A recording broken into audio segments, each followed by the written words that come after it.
tusamba. Ensambu zange mfumu wetu Yesu Kristo, yozola kwa ngitata nzambi wase, yo untwadi wa ngitata mwanda wavelela, bika kwa masikilanga munaitotuka kwa yelemvu. Se ye mwani tata mwanda wavelela.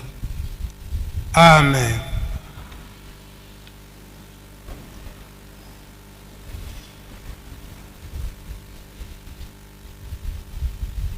O nkombo ya tata ya mwana pe tata mulimo santu. Lelo izali mukolo na yenga.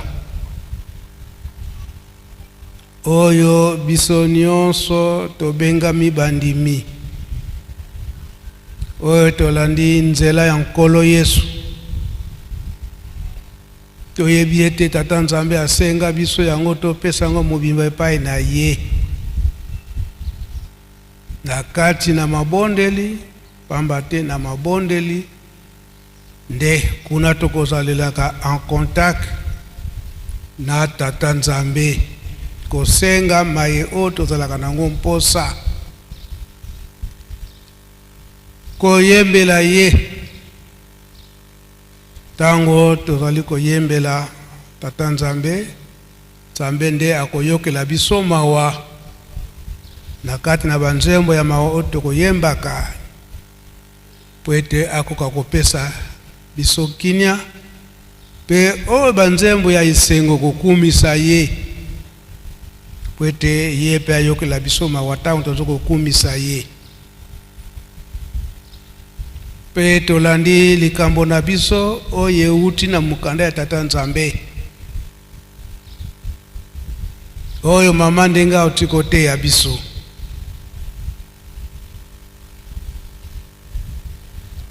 Papa Simon Kimbangu Kyangani ndenga apesa milibi mukumba oyo ya komema bandimi. Te komemisa kombo ya tata Simon Kimbangu na mokili mobimba.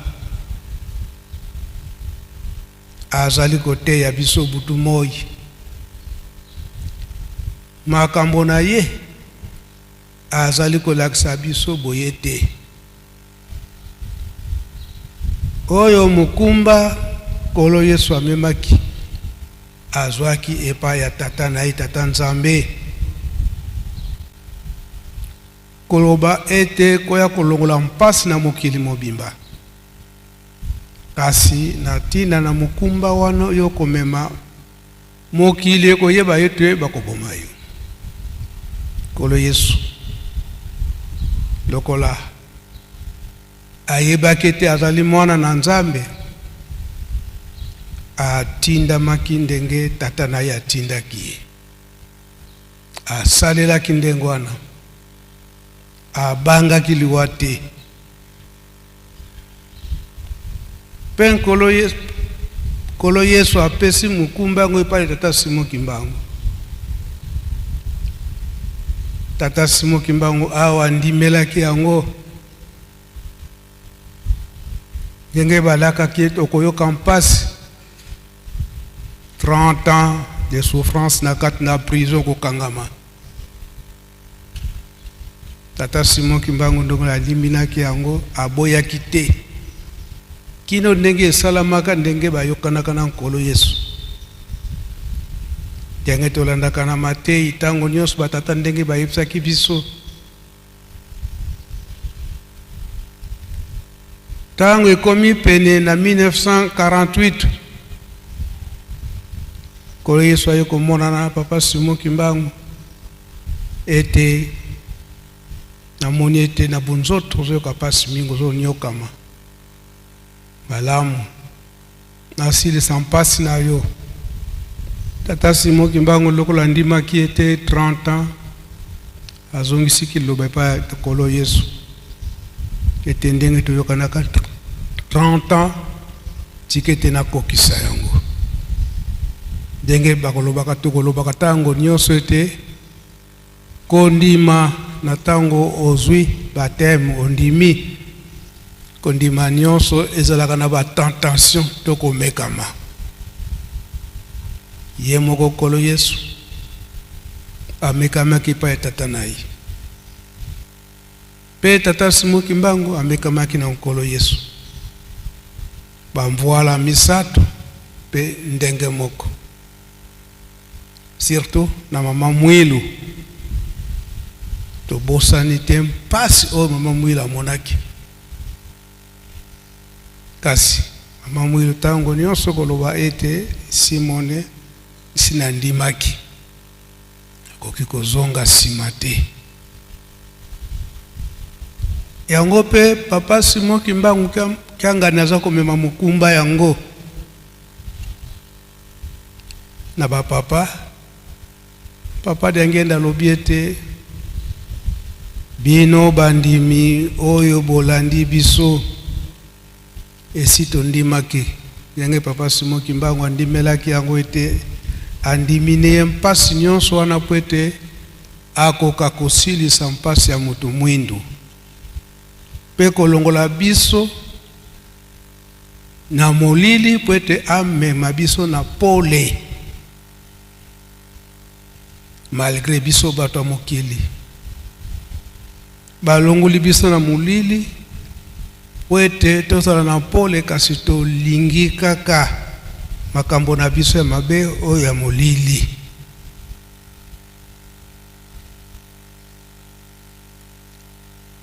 batata balobi ete bolanda biso aveuglement pona nini balongoli biso na molili bamemi biso na pole kasi moyini pe atiki biso te azokolandisa biso na bizaleli na biso ya mabe ya molili oyo bango bazali kopekisa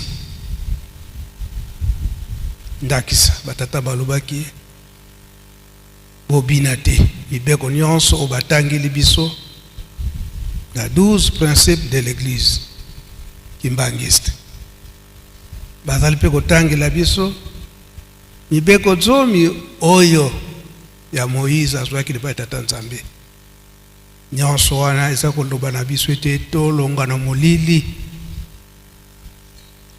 tolanda pole oyo tata Simoki Mbangu bamemeli biso bolanda biso na miso ya kokufa pour tango wana bozali koloba ete papa alobi boye likanisi wana papa azwi omoneli yango ndenge nini ezali kaka mposa na biso ezali kaka tokangama kaka na makambo na biso ya molili yango balobaki ete bolanda biso aveuglement mpofo kalendi nata mpayani mpofo ko muntu ndo umonanga yanti kwane ndi mpofo kanti tata Simoki Mbangu wiziri yanivo temo wayiza munza kanti beto bantu tombe kakatuzolele mavanga matombe kakatuzolele ngemosi yindula mavanga matombe kwei makututwasa mpofo neti mpanga ni mpofo kamubulu komnota kuna woboka tufimpa ntima anafulukina yango papa Simoki Mbangu kyangani denge mukumba ye azwi ya kotambusa biso batu wete tolonga na esika ya mpasi kasi biso batu toza kaka kilo wana ndenge papa diangenda alobela kango ete komema mulimo ya mutu malamu kutu osala no miracle kotombola voiture kasi kotombola mulima mutu ezalaka mpasi bango bandimi charge wana komema mukumba wana kolakisa biso esika nini tokende kokosala na kinya oyo tokopema na kinya makambo nyonso na biso ya kinya kasi biso tozali kokanga makaka na bizaleli na biso ya mabe répétition ya ba mibeko Papa Simon Kimbangu Nkyanga na zongisi yango lisusu makasi antina mususu te pamba te to ko mibenga bandimi esi tuzwi baptême makamoni o bazako tinda biso tuzako salela kasi bizaleli na biso ya nkuku oyo ya kati na molili tozali kotika te ndenge nini tokokomela na esika o babongisili biso ya kinya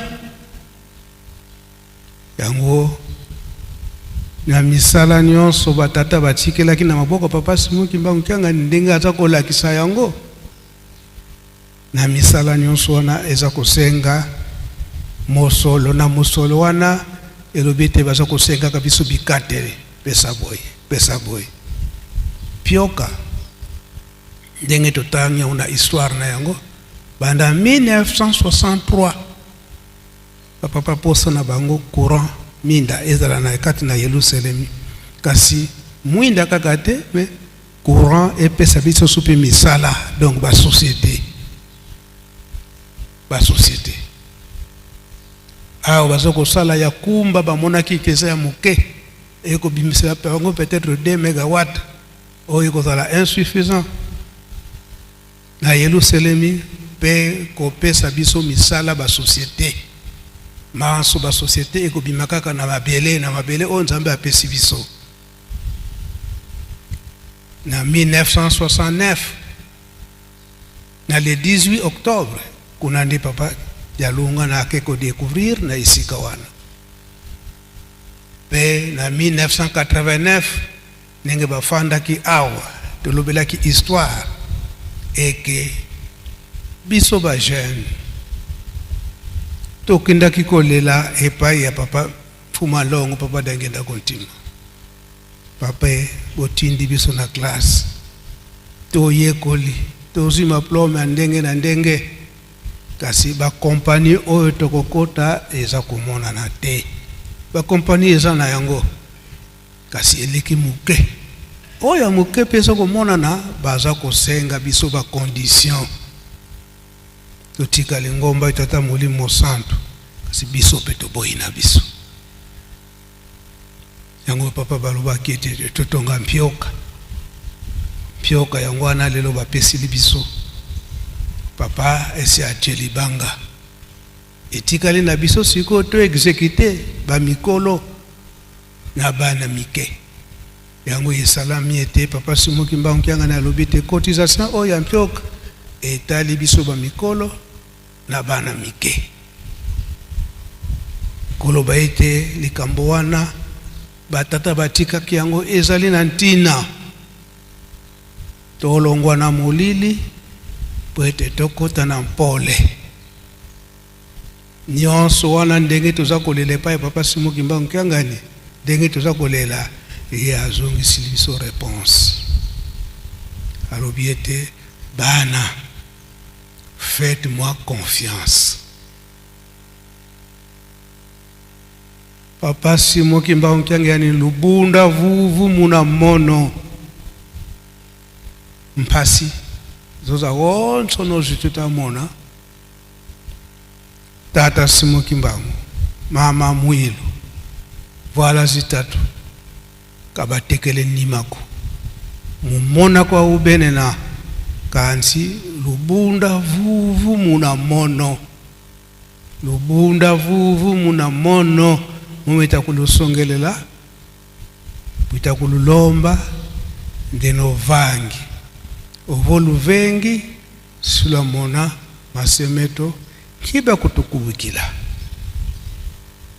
tata mama ndio na wenavo zeivo tata Simon Kimbangu yani nzambi yetu fimpa ntima na fuluki ovo watenga mawena vo wateka mawena na kufuta wena na bonso baterele papa kisolokele kulu vo mofuta kwena na uvutula ko munzila mona minsiku yezola yepisalo biba kututuma bibata kututuma ntango za honzono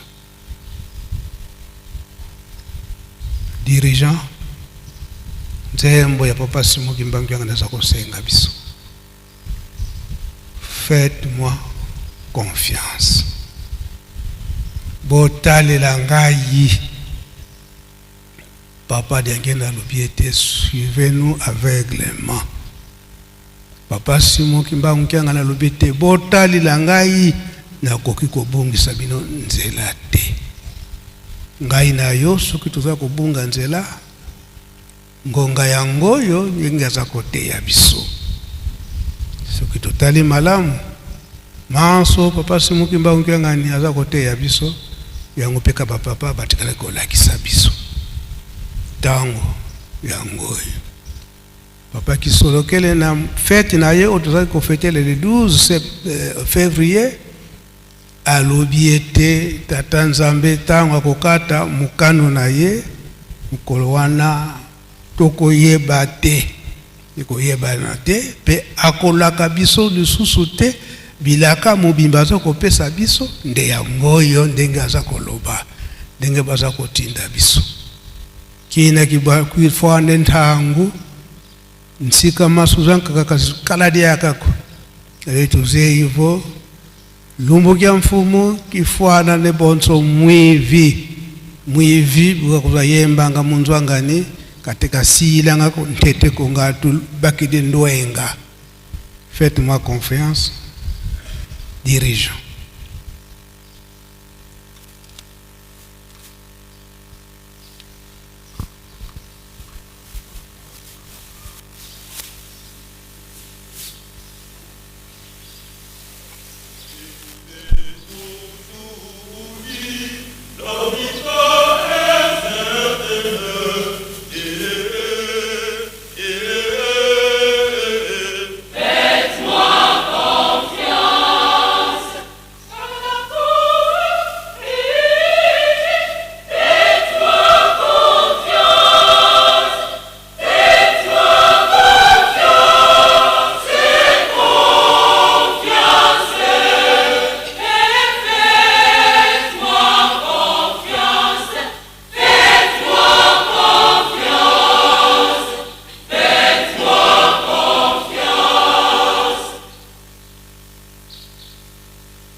Faki.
Merci, chorale dirigeante. Merci, Faki. Soki tolandi malamu oyo likambo elekaki na mpioka na message na ye papa Diangenda alobi ete nkamba c'est la base. Donc nkamba ezali base ya kimbangisme. Nkamba isina yakala vonyo sina dianti sina de bititi vodi fuidi mpasi bongo ina onto no ifukidi sina dianti dina disilo nga vuvu changu za onto no ifutiloso lo nga mbolela ensikumbe sikumikalanga ensikumya onto no mu Yerusalemu mifutituka kusina kutuka ngeminsiku mimifutikana luvuva munza ya mvimba mu Yerusalemu mifutituka misiku base papa Diangenda alobike c'est la base. Donc mibeko ndenge yimba mina nzembo ndeke uta awa mibeko ya Yerusalemu ndenge ukende mokili mobimba yango tomonaka ete mabe ekoki komonana na Yerusalemu te. Mabe ekoki komonana na Yerusalemu te. Mbika ilisa moneka mu Yerusalemu ko mfuma mbanza papa dalunga na kyanga dinaka tela vonjo mbika yisanzwanga ko mbika kaka yisanzwanga ko mabe bakubokola kayangoto soki osali mabe na kati na lingomba tona Yerusalemu ndima itumbu na yopamba te ezali mabe oyo osali yango papa mfumu ndongo soka lobaki ete nkamba ezali base koloba ete ba compagnie oyo batangeli biso ndenge mpioka ekotongama ba compagnie oyo batangeli biso kosala makuna wana nde ebandeli base nde ekokende mokili mobimba. Tata Kimbangu alobaki ete azwaki les 4 coins du monde. Donc Tata Simon Kimbangu aponi esika moko te mokili mobimba ezali ya ye esika nyonso wana pe ba compagnie na ye kozala kasi ebandeli nano nkamba yango batangeli biso lelo oyo papa Simon Kimbangu kyanga lobeti na mokolo na mwana moke bikateli ezali tokumituna na mwana moke pe ekateli ntina ezali suivez-moi aveuglement. Papa Simon Kimbangu kyanga niete akoyokisa biso soni te to pesa ye confiance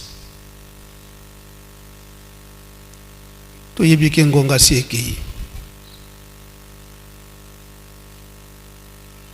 lelo tele ezali na le 15 février lingomba ezali kotongama to yokeke ntinsali ekosama lelo mukolo na yenga na mokili mobimba epesa milibana ya koreki bongo nyonso wana totuna te pona nini papa asali boye.